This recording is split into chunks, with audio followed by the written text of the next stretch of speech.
What did that mean to you to be able to see that? And is it weird at all to have been watching him and not have him warming up next to you?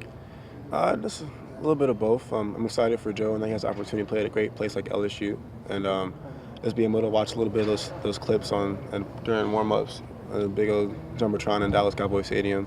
I was excited for him, for him to have that 2-minute drive that he did and be able to make those plays that he did. I see it all the time in practice during spring ball and whenever he was here.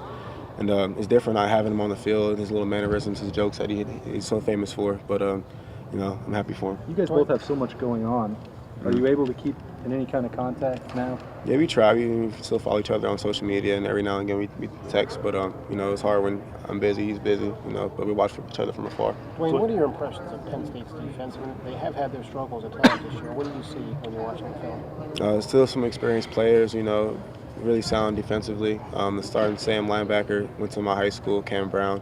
So I know a lot of players who like recruiting and all that other stuff. So just watching them on film, yeah, they made a couple mistakes, but every defense does. But when they get things rolling, they're pretty good. Was there? I want to ask you about Michael Jordan snapping.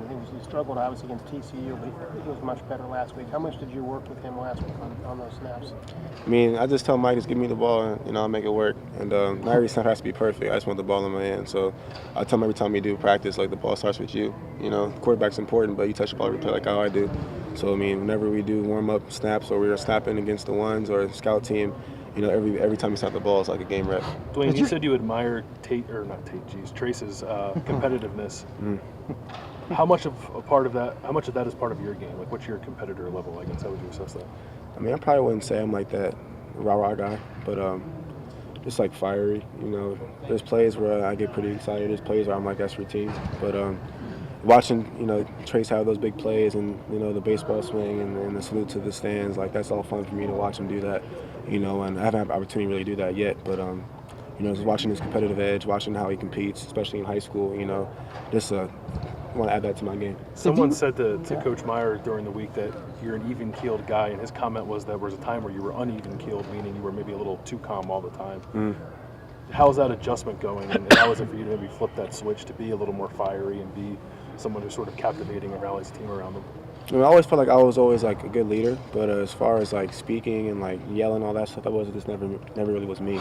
But I just feel like as far as a quarterback goes, your offensive line looks at you, you get hit, they don't want to see you look shaken up, they don't want to see you be upset. So I always wanted to be just even keel, calm, cool, collected, and whenever I get an opportunity to go play football, it's just a game to have fun, If the time I think that people that kind of look at being a leader as yelling in the locker room. Yeah. Like I know like JT was known for his big pregame speeches, even going back to the high school level. But is there something a little overrated about that? Like, not JT speaking, but just being a loud person? Because I remember when you came into the Michigan game last year, you were super subdued as well, like you are right now. Is there like a sense of calmness and confidence that the team can get from somebody like that doesn't really say much, but always kind of has this aura of I've got this? Yeah, I mean, talked to Deshaun about that a lot because he's not a very fiery person either. People know who you are. They can tell whether you're real or fake. And there's moments when you have to, be fiery, moments when you have to yell. And there's moments when you have to just be calm and be cool and be even-keeled. But just having that happy medium is what's important, I feel like, especially as a quarterback. You don't need to be in someone's face yelling all the time, especially like guys like Isaiah Prince. He'll tell you, like, hey, back up. But, you just have to know who's your teammates, who's your players. When's the last time somebody told you to back up? Or when's the last time you got loud? And why? Sounds like it was Isaiah. Yeah. But, I have a lot of older people on the offensive side of the ball, so they know what they're doing. So I don't really have to yell at those guys to get going. They pretty much know. So probably just like when we're in tempo period or, Coach Meyer's like faster or whatever we got to do, I'm yelling at Zay, and Zay's tired. He used to run 5 plays and we're like, all right, I got it, bro, like chill. So.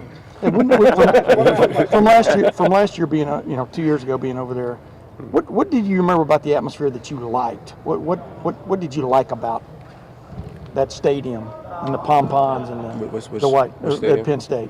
I think they have like speakers in the student section. Is that correct? Yeah. But I mean, I went as a recruit in high school, and when I did go, they lost to Maryland. But just how loud that atmosphere gets, how crazy that place can get, how loud it can be. It's a night game, white out. I'm excited just to see how we react to all the noise. Hey, Dwayne, you were once committed to Maryland. How much do you keep track of something like that, having gone to high school in Maryland? Do you follow the program? Do you see what went on there? And how much do you keep track of something that could have been your path at one point? I mean, no, not really. I just more so keep up with Loxley, how he's doing, and Coach Etzel. But I still follow some players that go there.